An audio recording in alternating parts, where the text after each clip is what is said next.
레위기 강의 네 번째 시간입니다. 본문 말씀은 레위기 3장 1절로 17절입니다. 같이 읽겠습니다.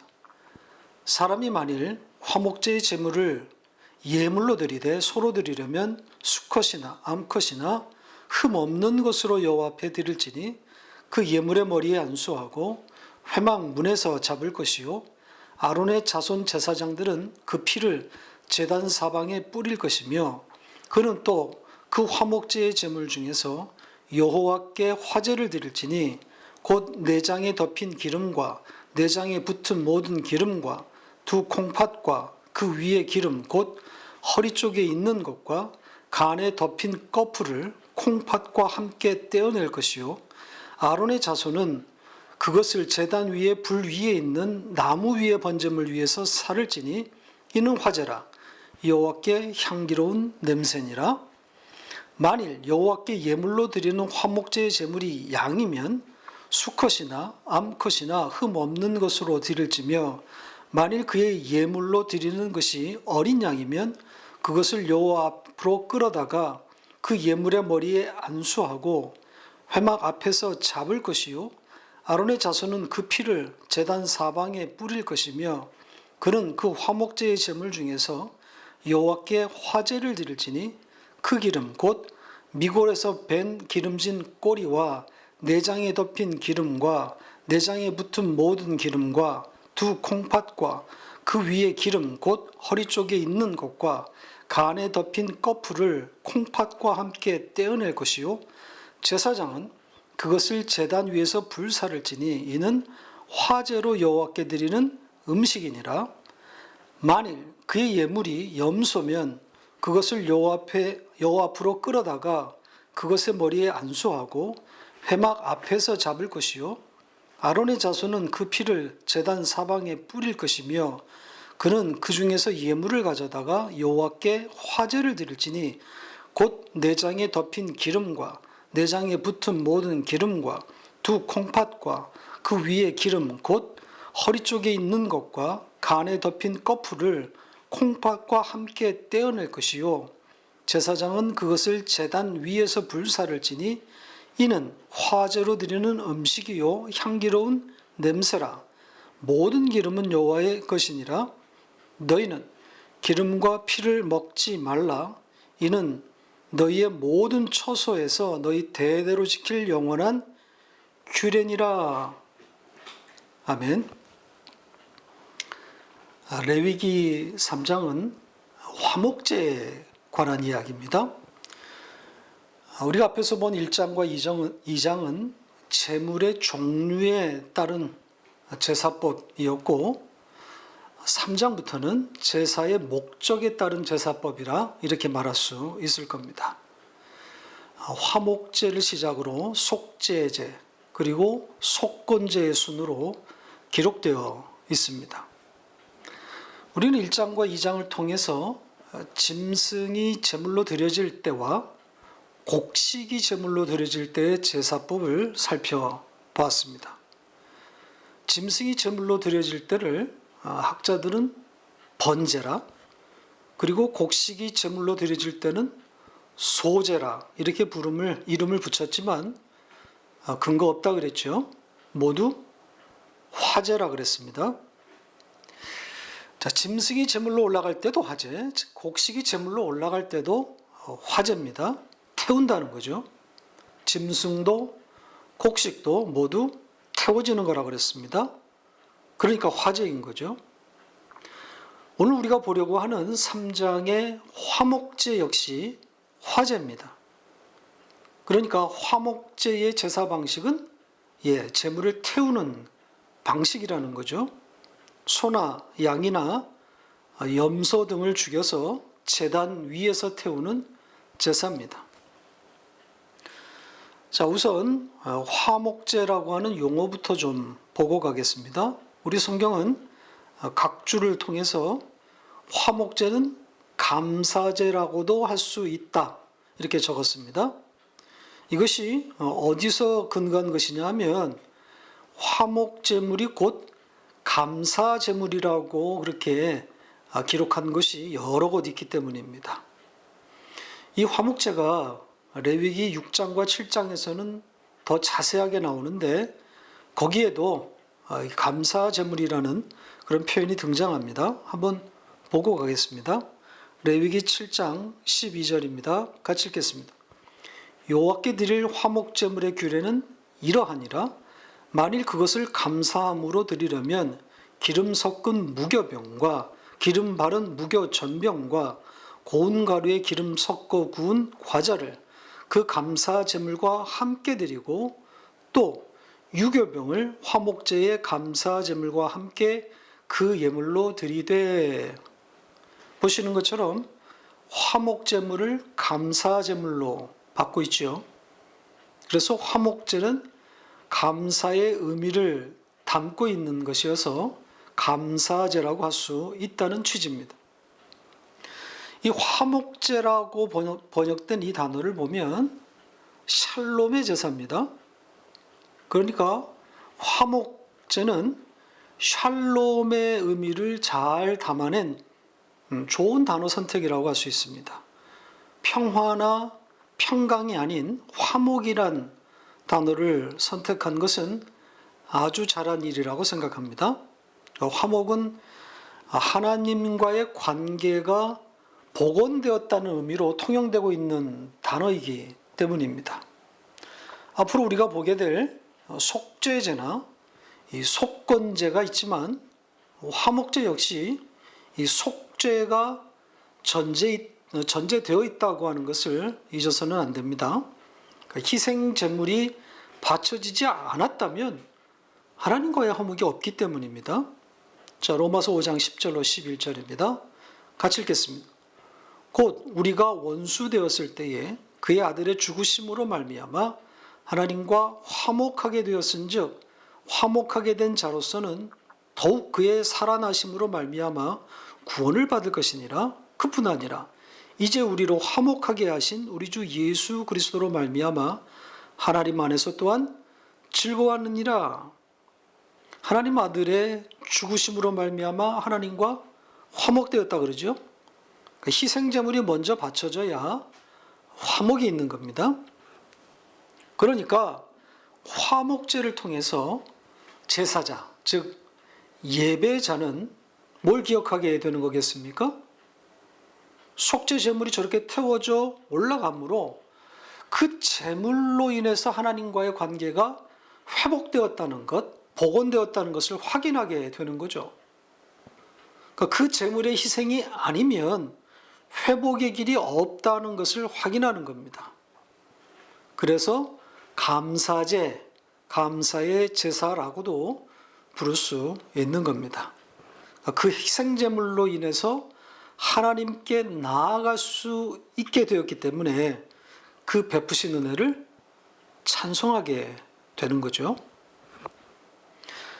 다음으로는 이 화목제의 제사 방식을 좀 살펴보도록 하겠습니다. 오늘 본문에는 이 화목제의 제물에 관해서 세 가지의 짐승을 말하고 있습니다. 전부 짐승으로만 바치라고 하는데 그 세 가지는 소와 양 그리고 염소가 제물로 바쳐집니다. 그리고 화목제에서는 암수를 구분하지 않고 있는 것으로 보입니다. 다만 이 마지막에 등장하는 이 염소의 경우는 약간의 논란이 있습니다. 이 염소에 대해서는 암수에 대한 언급이 없는데 없을 뿐더러 또 여기에 쓰인 이 염소라고 하는 단어가 암컷 염소라는 뜻을 이미 갖고 있기 때문입니다. 그러니까 단어로만 보면 염소로 제물을 드릴 때는 암컷 염소여야 한다는 그런 뜻이 포함된 것처럼 보인다 이거죠. 그러나 이것도 의견이 분분합니다. 이 단어가 과연 성경에서 암컷 염소의 의미로만 사용되었는가 하는 거죠. 물론 사전에는 이 단어가 암컷 염소라고 적혀 있지만 용례를 보면 모든 염소를 지칭하기도 합니다. 그래서 논란이 있는 거죠. 제 생각에는 여기 설사 여기에 쓰인 염소라는 단어가 암컷 염소라는 뜻을 가졌다고 해도 모든 염소를 칭한 것으로 그렇게 보여집니다. 왜냐하면 앞에 나온 그 소와 양의 경우가 그러했기 때문입니다. 소와 양이 암수 구별 없이 제물로 드려졌는데 굳이 염소는 암염소이어야만 한다는 것이 문맥상 자연스럽지 않은 것 같습니다. 자, 아무튼 화목제물로는 소와 양 그리고 염소가 드려집니다. 그렇다면 화목제물로 드려지는 이 짐승들에 대한 내용 중에 가장 중요한 내용이 뭐겠습니까? 역시 제물의 조건에 관한 거겠죠? 이 제물의 조건이 흠이 없어야 한다는 겁니다. 자, 이것은 앞에 1장과 2장에서도 나왔던 내용이죠. 이미 자세히 다루었기 때문에 오늘은 넘어가겠습니다. 자, 그런데 염소에 대해서는 또 그 내용이 빠져 있습니다. 그러니까 흠 없는 염소라는 그런 내용이 없단 말이죠. 자, 그렇다고 염소는 흠이 있어도 된다는 말일까요? 그건 아니겠죠. 생략이 되어 있어도 그렇게 읽으면 안 되는 거죠. 같은 조건, 흠이 없는 염소이어야 하는 겁니다.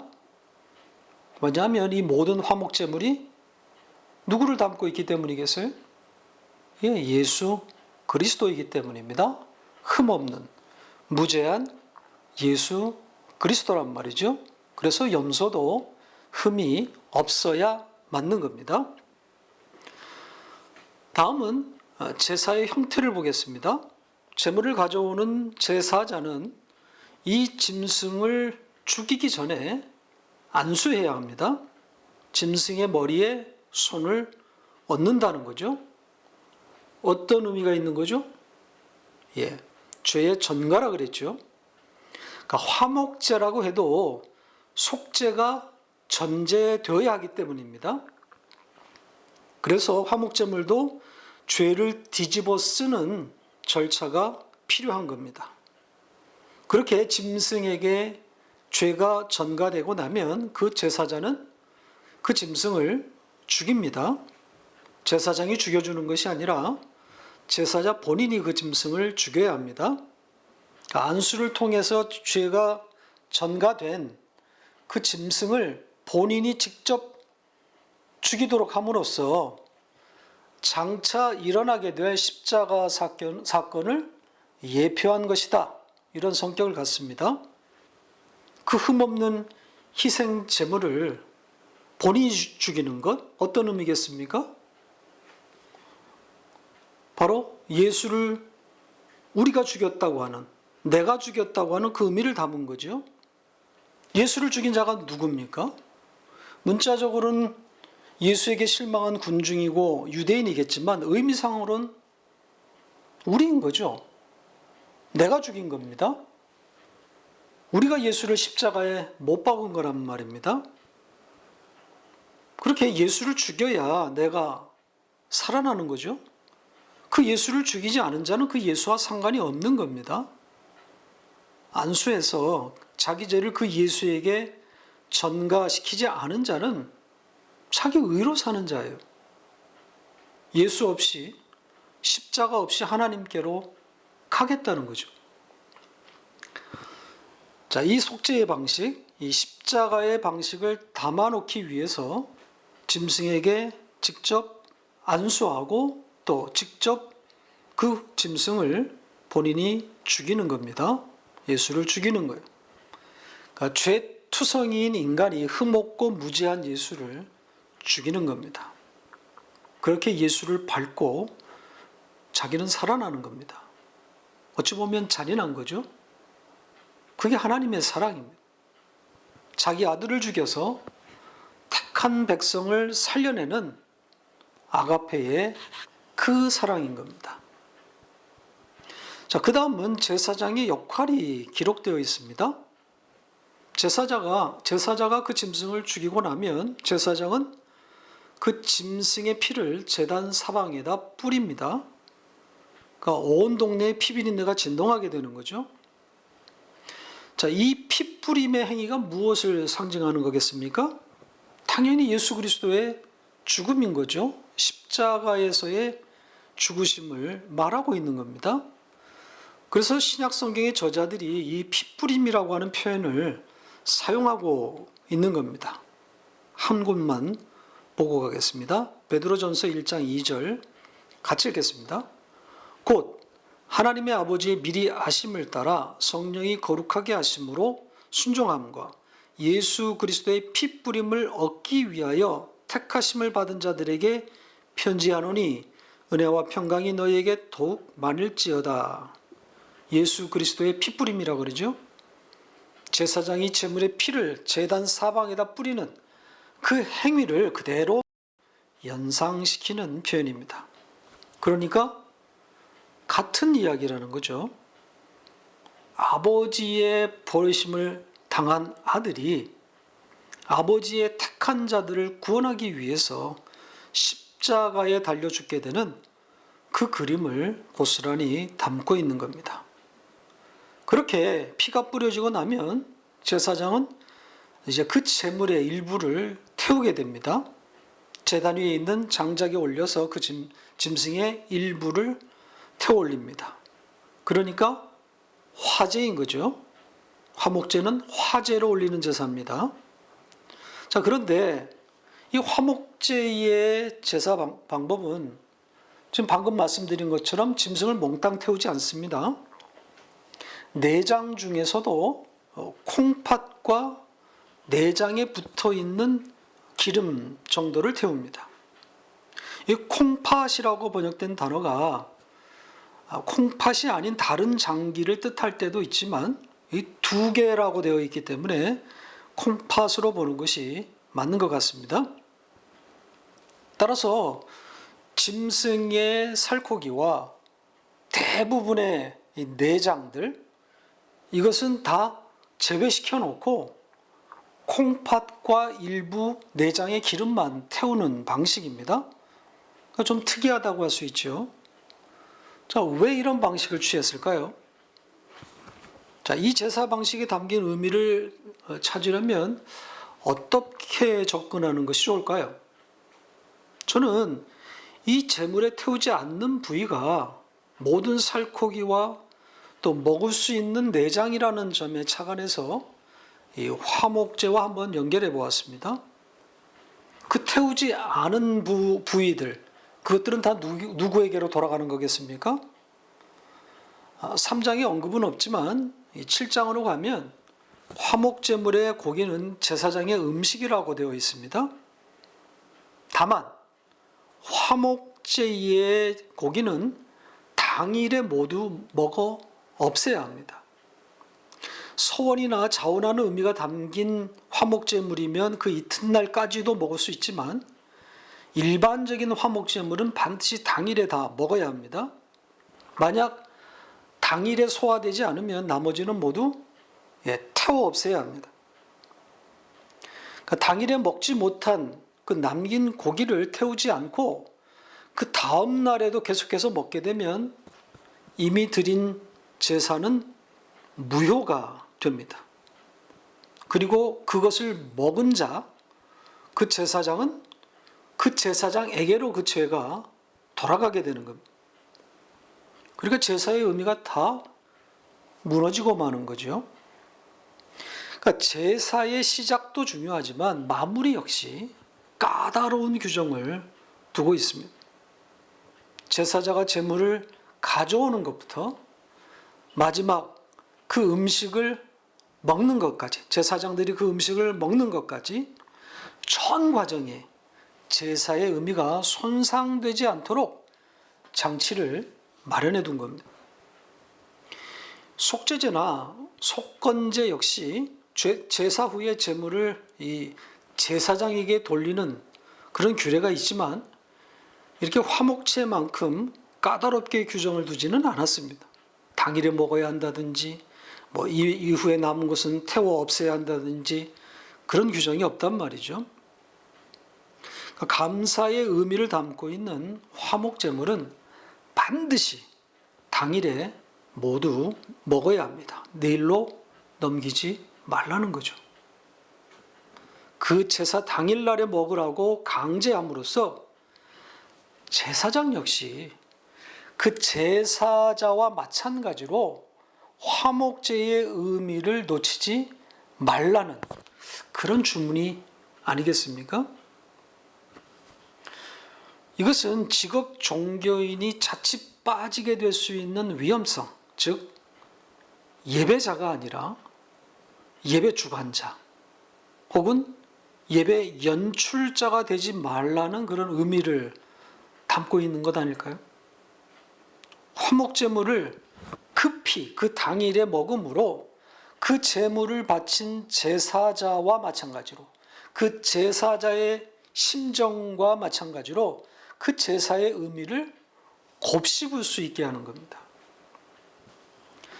앞뒤 순서를 따지기 어렵겠지만 부패와 타락이 제사자인 백성보다는 제사장, 그러니까 제사를 주관하고 있는 그 제사장 그룹들로부터 촉발되거나 혹은 만연됐다고 그렇게 볼 수 있습니다.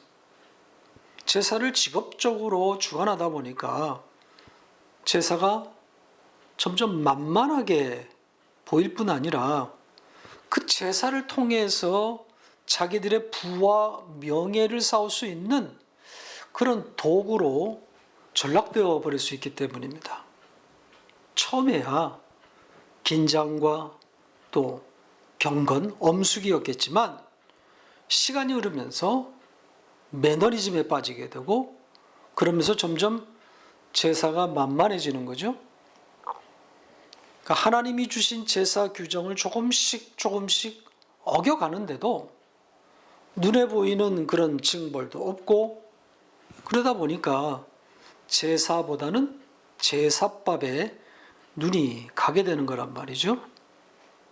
제사장들이 이렇게 타락하니까 백성들도 점점 하나님에 대해서 만만한 그런 마음을 갖게 되는 겁니다.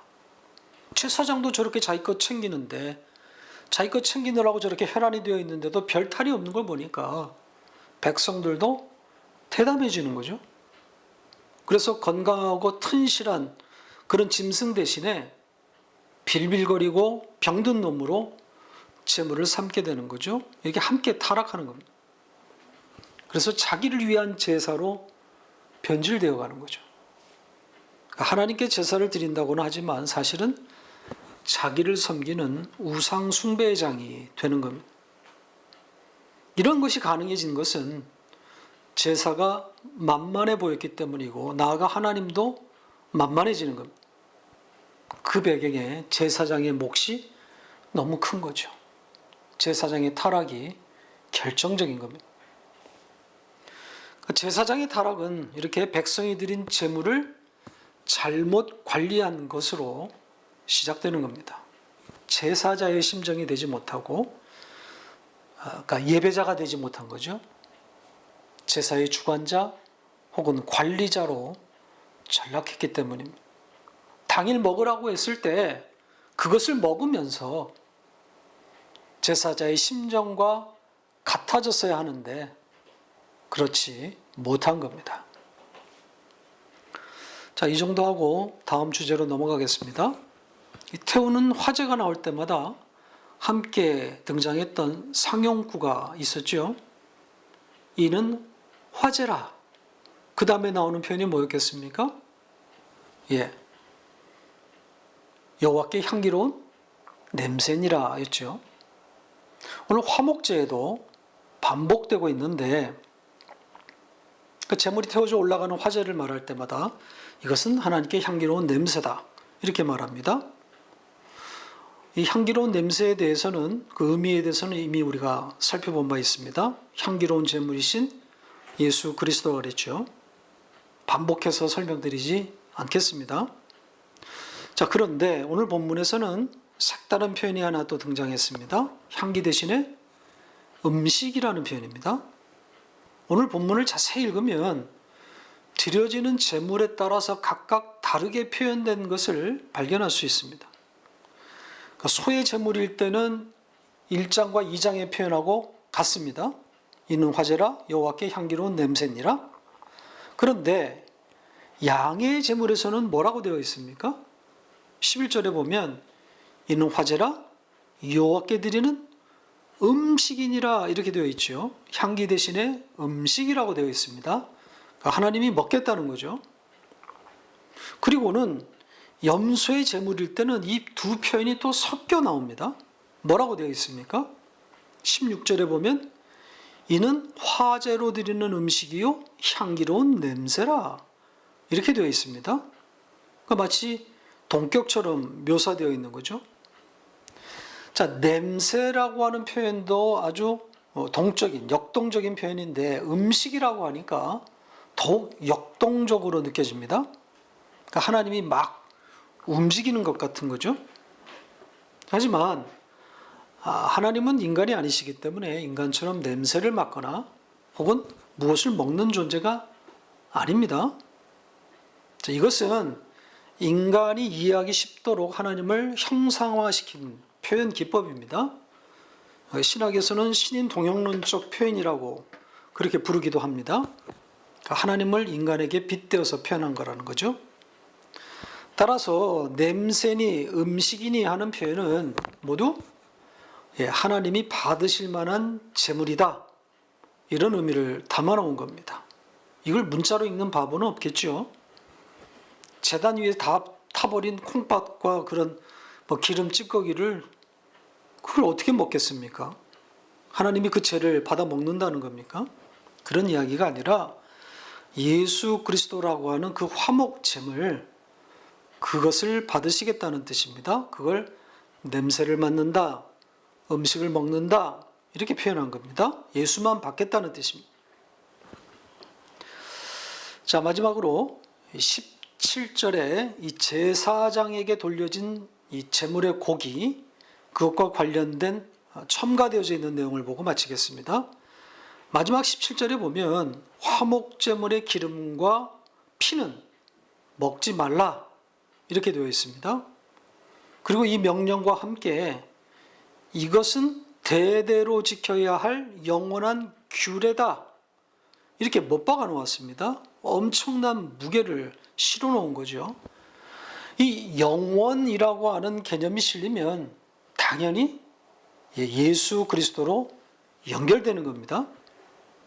그러니까 인간들에게 주어진 명령 혹은 예언의 이 영원함 이것은 어울릴 수 없는 그런 개념입니다.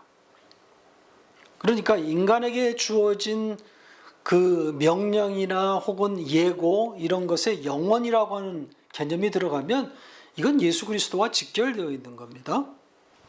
자, 성경에 이 영원이라고 하는 표현을 한번 여러분들이 주의 깊게 한번 들여다보세요. 추적해 보시기 바랍니다.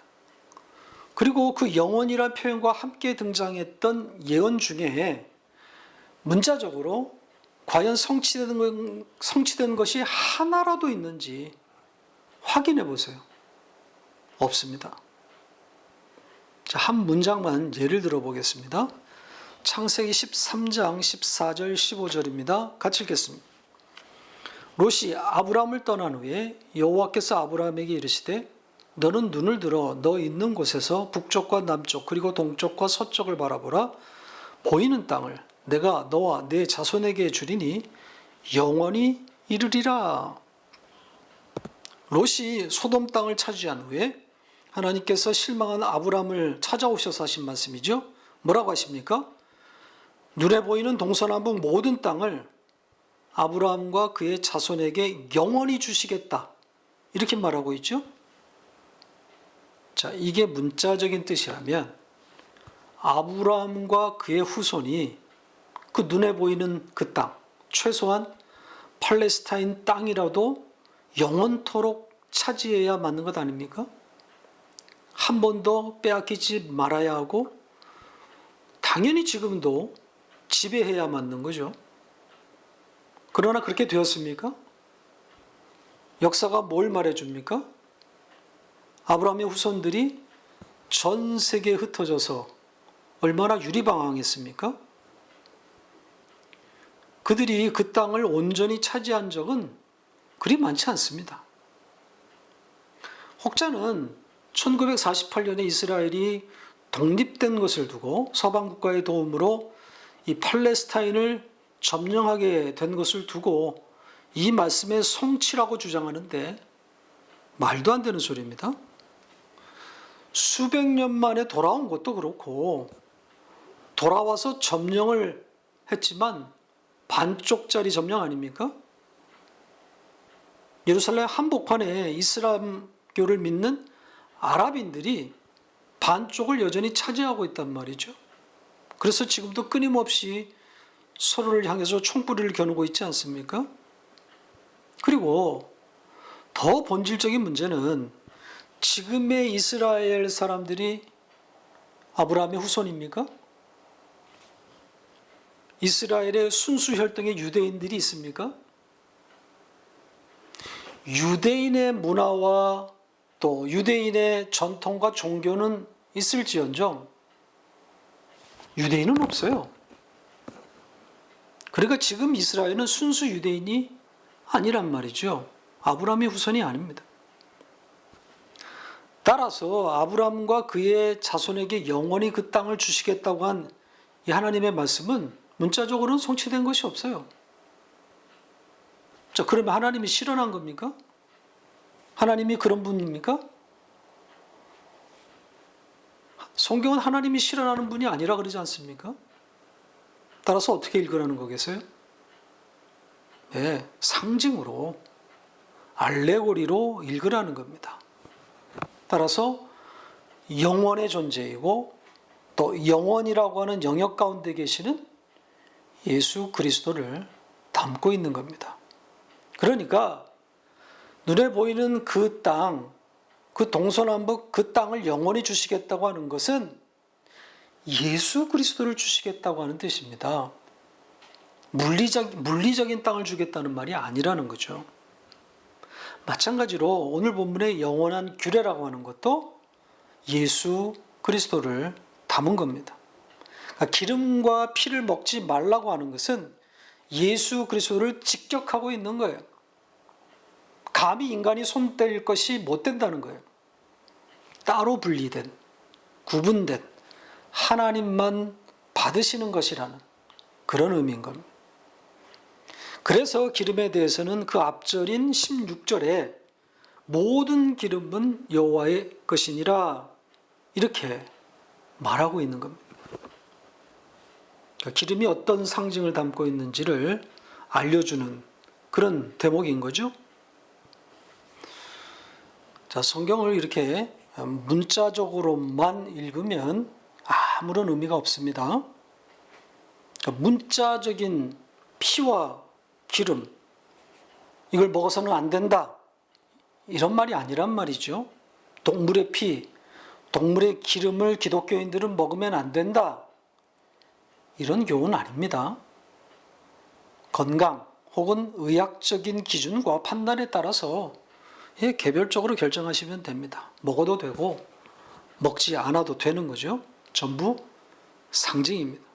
예수 그리스도를 향하고 있는 영원한 규례란 말입니다. 말씀을 맺겠습니다. 성경은 오로지 하나, 그 하나를 향하고 있습니다.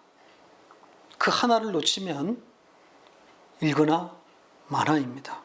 그 하나가 뭐겠습니까? 바로 예수 그리스도인 거죠. 십자가란 말이죠. 그것으로 말미암아 이루어진 하나님의 구원을 말하고 있는 겁니다. 그렇게 읽혀지지 않으면 이건 저주인 거죠.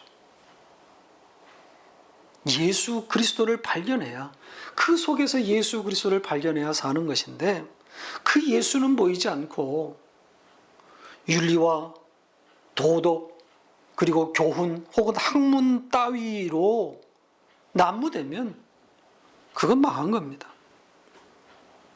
성경을 읽고 그 예수 그리스도를 알아가는 것이 우리의 행복입니다. 그 행복한 자가 바로 여러분인 거죠.